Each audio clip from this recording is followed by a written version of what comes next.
He drives one toward the left field corner, and the Mets win it! J.D. Davis with a walk-off hit, and the Mets rally for two in the bottom of the 10th, and they win it 4-3. And Paddock grounds one on the right side. Freeman's got it. And the Braves complete the sweep of the three-game series. Melancon bends but doesn't break in the ninth.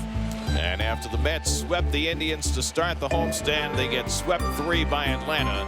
And the Braves win today 2-1. The euphoria from the Cleveland series seems like a distant memory after Atlanta stormed the Mets in Citi Field. What's up, beautiful people? Welcome to Geico Sports Night. Ahead on the show, got to go out to Hollywood, where the Yanks had to face future Hall of Famer Clayton Kershaw. Plus, we'll talk some Sam Darnold and the Jets as they look ahead to the regular season. But we start at Citi Field. As you know, Steven Matz did not come out on the winning side Sunday in Queens. Mets trying to salvage the final game of the series against Atlanta. Matz getting the start.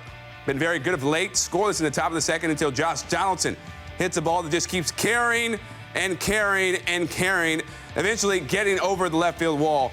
Donaldson's 31st of the year gives the Braves a 1-0 lead. Mets have a chance in the bottom of the second, 2 on. No one out for Todd Frazier, but he grounds into the double play. Amazins failed to score. Braves maintain their 1-run lead. Bottom 5, run on first for Juan Lagares, and he hits into the 5-4-3 double play. DPs were a story for the Mets in this one, grounding into 3 of them. Matz, really good again, top 6. He strikes out Ronald Acuna Jr. swinging. Then, next batter, Ozzie Albies. He goes down on strikes. Matz, 6 innings, 2 hits, 1 earned run, 6 Ks. Paul Sewald on in the top of the 7th. And Donaldson quickly welcomes him with the long ball to right center. His second of the game and 32nd of the year. Braves double their lead. It's 2-0. Bottom 9. Runners on the corners for Frazier. Browns the third.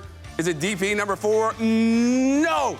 Frazier beats it out. Pete Alonso scores. The lead is cut to 1. Now, after Wilson Ramos singles to extend his hitting streak to 19 games, Joe Panik has a chance to deliver.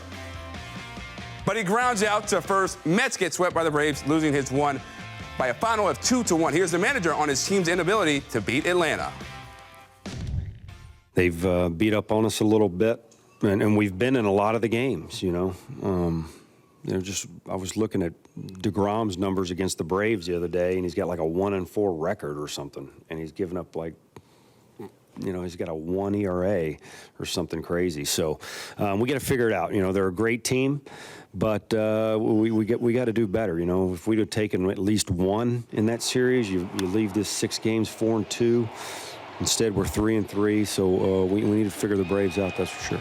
We know, you know, we had opportunity here. All 3 games, we had opportunities. Like I was saying before, we just didn't, you know, as a team collectively hitting-wise, we did not come through at the opportune times. I know we had 7 hits, but it seems like it wasn't, you know, back-to-back, you know, that kind of thing, that what we've been doing. So that was basically it. We just did not fulfill our opportunities as hitters. Time now for Baseball Night in New York with John Harper and Anthony McCarron. So, fellas, the Mets swept by the Braves Sunday 2-1. Steven Matz did his job, only a run, but the offense again went MIA. What did you take away from the loss, John? Yeah, that's the big takeaway, Chris, is that they just didn't hit. And when they don't hit, obviously, you know, their pitching has been good. I think, really, the fact that Matz is pitching, this might be his longest stretch of kind of what you'd call dominant pitching. So I think that's a really good sign. But they can't go this cold offensively. And listen, Keuchel's a really good pitcher. So not going to make too much of it. But it's hard. You can't get swept at home. As well as they've been playing at home, get swept by the Braves feels like it takes a big step back from the momentum they had going. It's so deflating, Anthony. Yeah, absolutely. John, by the way, I agree with you about Steven Matz. More and more, I'm creeping forward toward almost fully confident in the guy because he's been pitching so well lately. For them too. And these are the biggest games of the year, right? I mean, because they're striving so hard for the wild card in the race here. But the hitting was definitely the story of this entire series. They were 4 for 25 with runners in scoring position.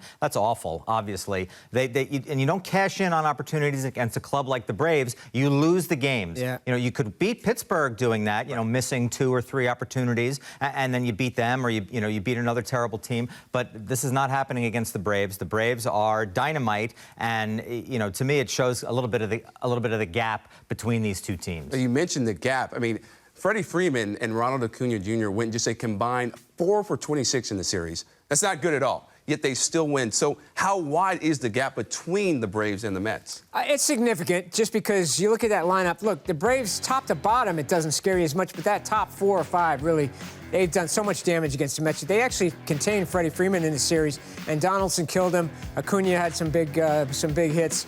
And their bet, look, they didn't even face the Braves' best starter, Soroka. So, yeah, overall, it's a better team. The Braves had bullpen problems, but it looks like they're starting to piece that thing together. If they can piece their bullpen together, they got a real chance to challenge anybody, maybe even the Dodgers. Well, I think that was a big difference in this series, too. The Braves bullpen, 0.69 ERA in the series against the Mets. You know, we were all bashing the Braves bullpen a week or so ago. You know, oh, they're awful. They made all these trades. Ha, ha, ha. It's a joke. You know, now these guys are pitching lights out, and it really shows in games, tight games like this. You know, because the Mets were close in this series. Yeah. You know, it's not like that these were 3 blowaway games. You know, 2-1. I mean, J.D. Davis's ball, which actually I read Dave Lennon's column in Newsday. J.D. Davis's fly ball into the corner actually went 7 feet further than the home run that Donaldson hit originally against Matz, which is crazy. You know, launch angle and all that stuff involved. But you know, so they were close, but they're just, you know, you can't get over the hump against a good team like the Braves if you don't produce in the clutch. I would have liked to seen Ramos get in at bat in the 7th inning with when instead of Rene Rivera, you had a man on second. Mickey decided to wait till the 9th. I think that would have been a shot to maybe put some pressure on. Yeah, that would have been interesting. All right, so the Mets still in the chase for the NL wildcard spot, even with the sweep. Let's check out how some of the teams that the Mets are chasing did on Sunday. So, Nationals going for the sweep of the Cubs. 2 wildcard leaders in the National League, bottom of the 8th. Cubs trail 5-3. Kyle Schwarber takes Fernando Rodney deep to left for a game-tying 2-run homer. Schwarber's 30th home run of the year ties it at 5. Game will go to extras, top of the 11th. Time at 5. Tyler Chatwood's wild pitch scores Howie Kendrick from 3rd. Nationals sweep the Cubs, winning it 7-5. Mets start a 3-game series with the Cubs on Tuesday. Phillies and the Marlins finishing up their series in Miami. No score in the top of the 6th. A runner on for Rhys Hoskins, and he blasts that one over the left field wall. Number 26 for Hoskins, and the Phillies have a 2-0 lead. Bottom 6, now 2-1. Phillies, Starlin Castro with runners at 1st and 2nd. He delivers with a double to left center. Both runs score, and the Marlins go up 3-2. Top 9, Ryan Stanek on the hill, and he gets Corey Dickerson to ground out to 2nd. Marlins hold on for the 3-2 win. Brewers going for the 3-game sweep of the Diamondbacks, top of the 1st. No score. Christian Walker, a moonshot to center field off Zach Davies. The 2-run blast is Walker's 23rd of the season. It's quickly 2-0 D-backs. Same score in the top of the 4th. Eduardo Escobar gets into one deep over the center field wall for his 29th home run of the year. Brewers drop the final game of the series 5-2. So, let's check out the wildcard standings. Mets with the day off on Monday, but back on Tuesday versus the Cubbies. Just 2 games back of them. Philly just 1.5 gap. But so right now, what's your level of confidence, Anthony, that this Mets team can make a run to the finish for a wildcard spot? I mean, I feel the same way that I did before the Cleveland series, to be quite honest with you, Chris. I mean, they didn't lose much ground, but by the miracle of all these other teams beating up on each other, they're only, I think, a half a game worse off than they were before they got swept by the Braves. So I feel like they're still in it, and they're still in the mix. The Cubs are terrible on the road, so this is a real opportunity for them. They got to take advantage of it, of course. Yeah, I think it's crucial that they win at least 2 out of 3 against the Cubs at home. Keep this home mojo, get it back going again. And if they do that, they're going to be right in it. You're going to have the Phillies and the Nationals coming up. Nationals are playing really well. I'd give them a 50-50 chance to get to that second wild card right now. And how are the Phillies still around? They seem to have a gut punch loss every day. They blew that enormous lead the other day to the Marlins. They lose again to the Marlins. It's crazy. No, it's really ridiculous, but that's baseball. Yeah, that's baseball, so you gotta love it. All right, guys, so you guys are going to stick around for a bit, as up next we head out to L.A. Clayton Kershaw stood in the way of the Yankees, 2 of 3 from the Dodgers, and he and Domingo Germán both got off to rough start Sunday night. The highlights are next. Plus, Sam Darnold's preseason has come to an end, so how prepared are he and the rest of the starters right now for Week 1 against the Bills? That and more when Geico Sports Night returns. Geico Sports Night is brought to you by Geico. 15 minutes could save you 15% or more on car insurance. Visit geico.com for a free rate quote. Prepare for a rumble up above as the Geico Sky Typers soar through a sky near you. See vintage aircraft, precision flying, and aerobatic action overhead.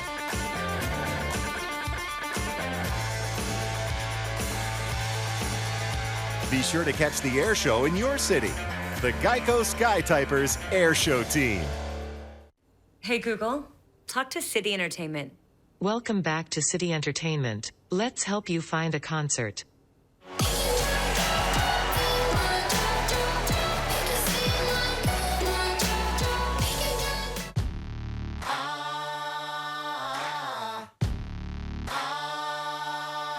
When you're the most awarded SUV ever and the most capable, changing how you're seen is as simple as changing your scenery. Have it all at the Jeep Labor Day sales event and get $1,000 bonus cash. Or well-qualified returning lessees get a low-mileage lease on select 2019 Jeep Grand Cherokee models for $199 a month. Your eyes follow like a spotlight. 'Cause I'm gonna be it tonight. You can be cool, you can be shy. Say what you want, say what you like. 'Cause your body talks, your body talks. Hi, welcome to Toyota's National Clearance Event. Yes, now's the time to get a great deal on The last of the 2019s. Huh, I'm impressed. But the deals will only last until September 3rd. What am I thinking now? Right now, lease a new 2019 RAV4 with all-wheel drive for just $209 a month. Plus, every new Toyota comes with Toyota Care, our no-cost maintenance plan with roadside assistance. Save on the last of the 2019s. Coming today! Okay, what's up? Toyota, let's go places.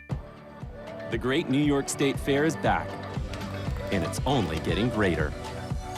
Bring the whole family and make amazing memories. From August 21st to September 2nd in Syracuse, New York, our 2019 fair features tons of food, animals, attractions, midway rides, and big-name entertainers. Find what you love at the New York State Fair. Get your tickets at iloveny.com. The storylines that have the New York sports culture buzzing through the lens of social media reaction. Let's get the conversation started. The Thread, presented by Citi. Weekdays at 5, only on SNY. Let's head to L.A., where I'm sure Domingo Germán and Clayton Kershaw wish they were wearing those uniforms Sunday night. But as we all know, they weren't. First batter of the game, DJ LeMahieu, cranks one deep to left center for a solo shot. His 22nd home run of the year gives the Yankees a 1-0 lead. The club's 59th long ball in August, the most by any team in any month. Next batter, Didi Gregorius gets hit by a pitch near his shoulder area. Gregorius went to first, but would later leave the game with a right shoulder contusion. X-rays were negative and is day-to-day. Now, Domingo Germán starting for the Yanks, and the first batter he faces is Jock Peterson, who launches one to deep right for his 26th home run of the year. Dodgers tied at 1. Yankees answered in the third as Aaron Judge takes Kershaw deep to right for his solo home run, his 16th of the year.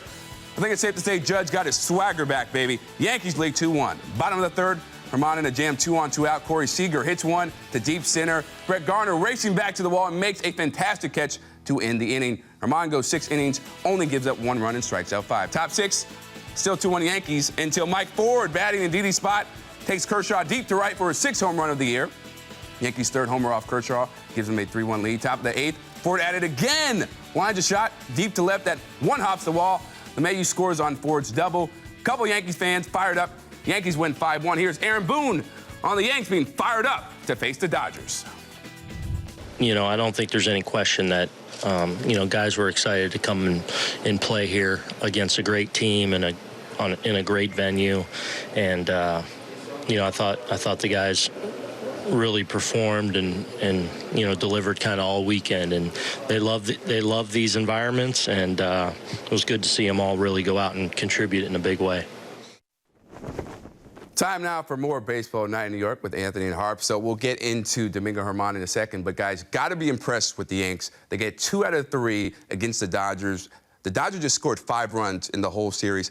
How big was this series win for them, Harp? I think it's a statement series, Chris, no doubt about it. I mean, they went into Oakland. I think they kind of in cruise control. I mean, when Boone says they were excited, as low-key as Boone is, they were jacked up. Hey, this is a marquee series, a lot of national TV. They go in there, and I think they really said, hey, we're going to be back here in October, so get ready for us. And when Judge is swinging a bat like that, I mean, it just feels like the whole team feels like they can climb on his back at times. I think it's a huge huge weekend for the Yankees. And it continues a theme for their season, too, Harp. I mean, that sweep in Oakland notwithstanding, they've been really good against winning teams. They're playing almost 600 ball against teams that are over 500 this year, which is pretty impressive stuff considering, you know, that they're going to see that caliber of team, obviously, in the playoffs. And hopefully, I mean, let's put our cards on the table here, fellas. We want Dodgers-Yankees, right? I mean, you know how great that would be for MLB? Yeah, I mean, that. 2 big markets? I mean, what a heavyweight series. Can they wear these uniforms, too? Well, no, they Absolutely can't. not. Absolutely. Absolutely I forbid not. it. No. Oh, please, please. But yeah, But, what yeah, I mean, what a matchup between those two teams. But how typical, though, was this, too, that they lose a guy, Gregorius, during the game. Ford comes in. This is like the story of their season. Ford comes in, hits a home run and a double. No matter what, it just feels like their year in a lot of ways. Yeah, he's like 7th on the first base DH depth chart, right? But he's hitting bombs at Dodger Stadium. It's great. Now, Harper, were you worried about the Yanks after they got swept by the A's? No, I really wasn't. Look, the A's. If you've ever been to that place, it's like not the frozen tundra. What am I trying to say? It's like. It is a wasteland. Yeah, wasteland, Yeah. whatever. It's of all baseball stadiums, there's no atmosphere there ever. I think the Yankees went in there and were taken a little bit by surprise. Look, the A's are a good team, a dangerous team. I'm not sure you'd want to face them in the first round, but I think the Yankees just took it for granted. I think they were actually looking ahead to this Dodger series, to tell you the truth. Yeah, with all the World Series preview talk, who could blame them, too, you know? I mean, because this is, they had such a rivalry historically, the Yankees and Dodgers, but we never really see them play each other. It happens only infrequently during interleague play. So, you know, everybody gets hyped up, even if the teams aren't at the top of the league, but they are now, so It's even better and even something more to get into. Sign me up for a 7-game series in the World Series again. Yeah. I'm buying that ticket every night. All right, so Germán bouncing back from a tough outing in Oakland, shutting down a potent Dodger lineup for his 17th win, 1 run in 6 innings. How impressive was that, Anthony? Well, I mean, this guy, to me, is their best starter, and I know that Harp's going to start steaming any second here, but I'm going to blow his mind with this this look ahead. Why not Domingo Germán in the Cy Young conversation, fellas? He's 17-3. His ERA is a shade over 4. I'm trolling Harp here. No, but he has been their most consistent pitcher all season. This guy's got great stuff. I love the movement on his pitches, Harp. I think he's got guts, too, and I think he gets overlooked because he's not a big name, and he's, there's an innings limit coming up with this guy. Wins don't matter. I know wins don't matter, but 17-3 is pretty good. You saw Paxton pitch Friday night, right? Oh, Paxton's pretty dynamite, Yeah, Paxton's too. pretty good. I mean, come on. He's not...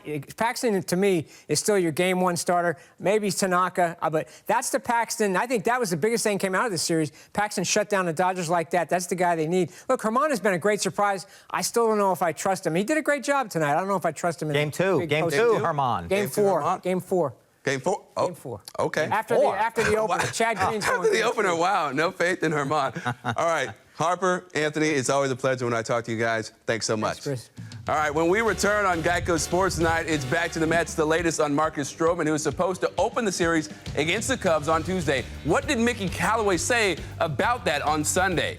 Plus, we'll hear more from Julius Randle, who expects big things in his first season in New York with the Knicks. That and more when we return.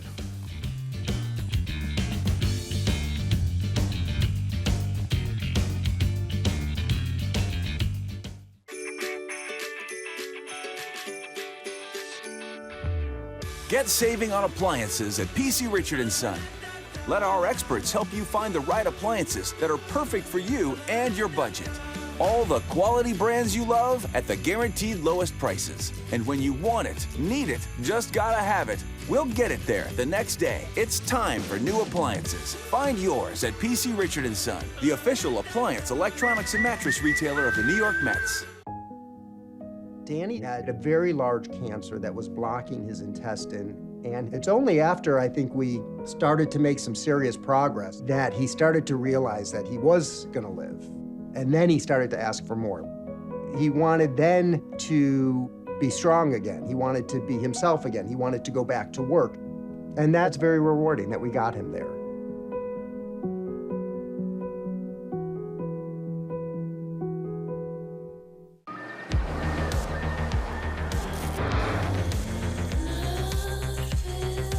The 2019 Cadillacs are made for summer and made to move.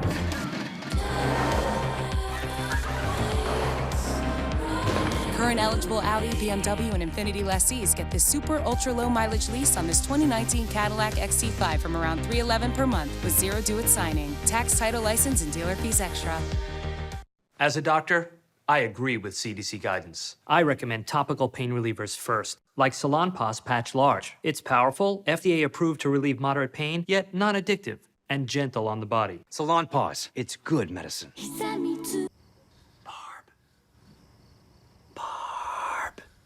Barb, I can taste my beer. Samuel Adams Sam 76. Finally, a refreshing lager that you can taste.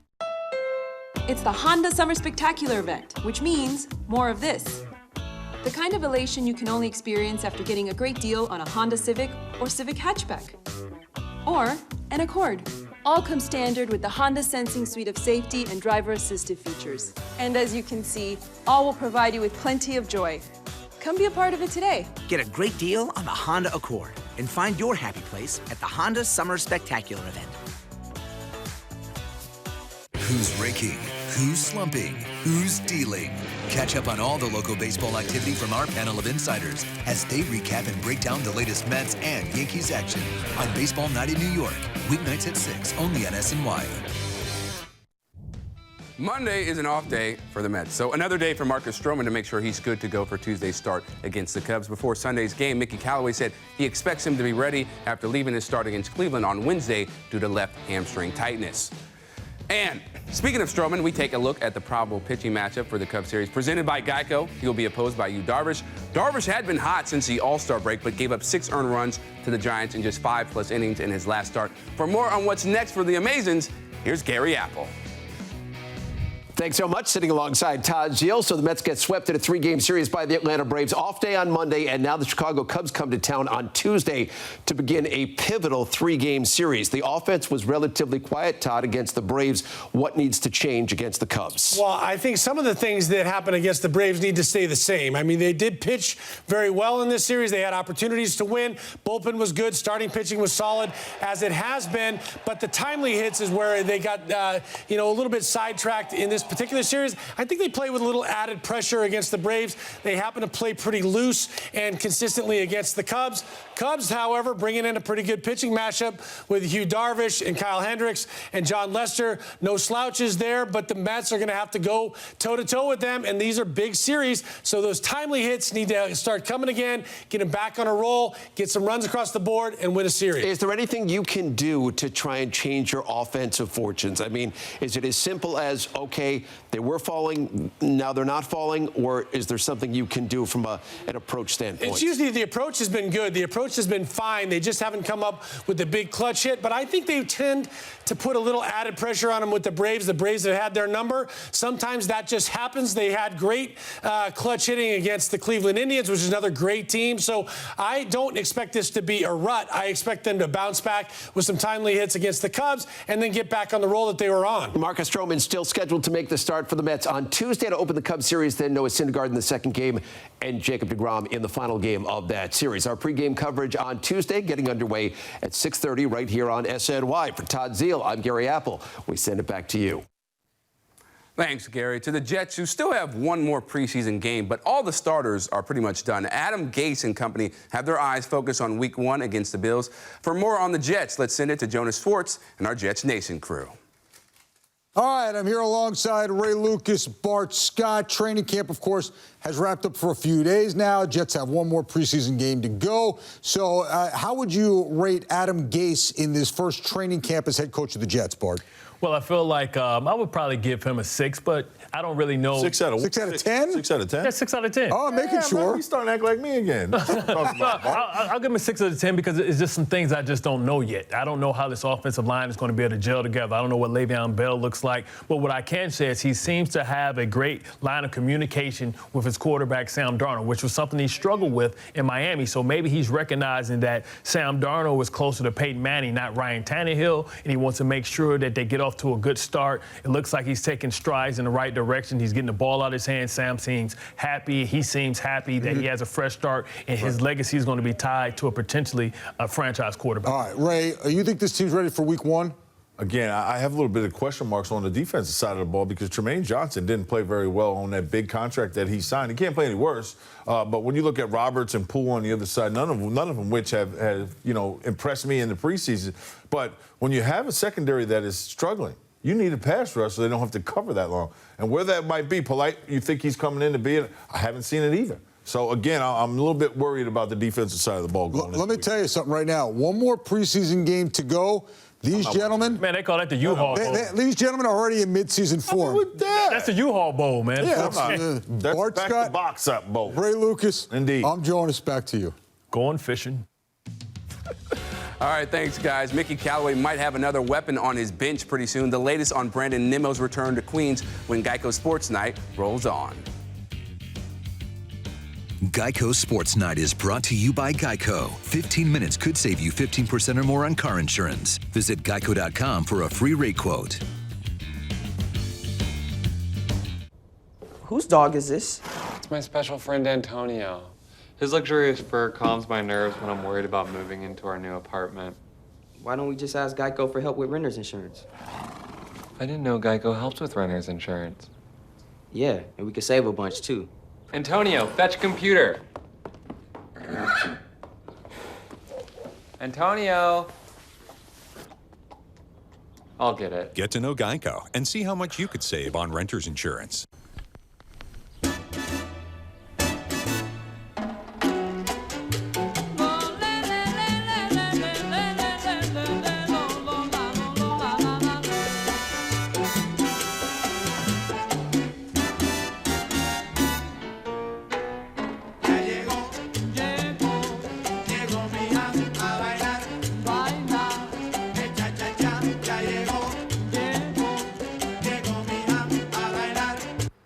So that early retirement we planned, it's going okay? Great. Now I'm spending more time with the kids. I'm introducing them to crab. Crab? They love it. So you mentioned that money we set aside. Yeah, the kids and I want to build our own crab shack. Ah, you're finally building an outdoor kitchen. Yep, with room for the whole gang. See how investing with a JP Morgan advisor can help you. Visit your local Chase branch. That one's nice. Ooh, I like that style. Car shopping? That obvious? Try Car Gurus. Car Gurus. It's easy to find the cars you like and compare deals. Every car is rated from great deal to overpriced. The best deals are sorted first. Car Gurus gives you dealer reviews, too. Ooh, Look up that model. Jinx. Go to Car Gurus today to find great deals from top-rated dealers near you. Have you taken a body blow at work? If so, it's good to know that the lawyers at Pasternak Tilker are in your corner, ready to get you back in the ring. Whether you have a workers' compensation claim, personal injury case, or a Social Security disability claim, Pasternak Tilker, Ziegler, Walsh, Stanton, and Romano will fight for you tooth and nail. Call them today at 1-800-222-WISH. That's 1-800-222-WISH. Keith Hernandez here, and I'm here to tell you about the Mets Bullpen Jackpot Sweepstakes from the New York Lottery. All season long, if one of our Metsies hits a home run off the New York Lottery sign, one lucky contestant can win cash. For every game that the sign isn't hit, the Bullpen Jackpot goes up and up and up.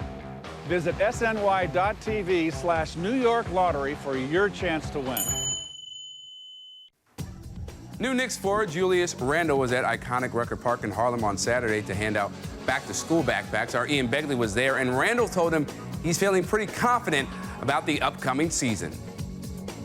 I think we're going to be good. You know, we have a very deep team. You know, a lot of guys who can play, and you know, we'll let the media and outsiders let the expectations be what they want it to be. But you know, internally as a group, we know what we want to do. And, you know, only way we're going to do that is the work. So I'm just excited to get to that. One Mets note before we go. Brandon Nimmo took a big step towards a return to the Mets Sunday, going 3 for 4 with 2 doubles and 2 RBI for Syracuse and playing all 9 innings in center field. Who knows, we could see him in Queens when the Cubs come to town. And with that, that's going to do it for this edition of Geico Sports Night. I'm Chris Williamson. Make sure to enjoy a marvelous Monday, lovely people.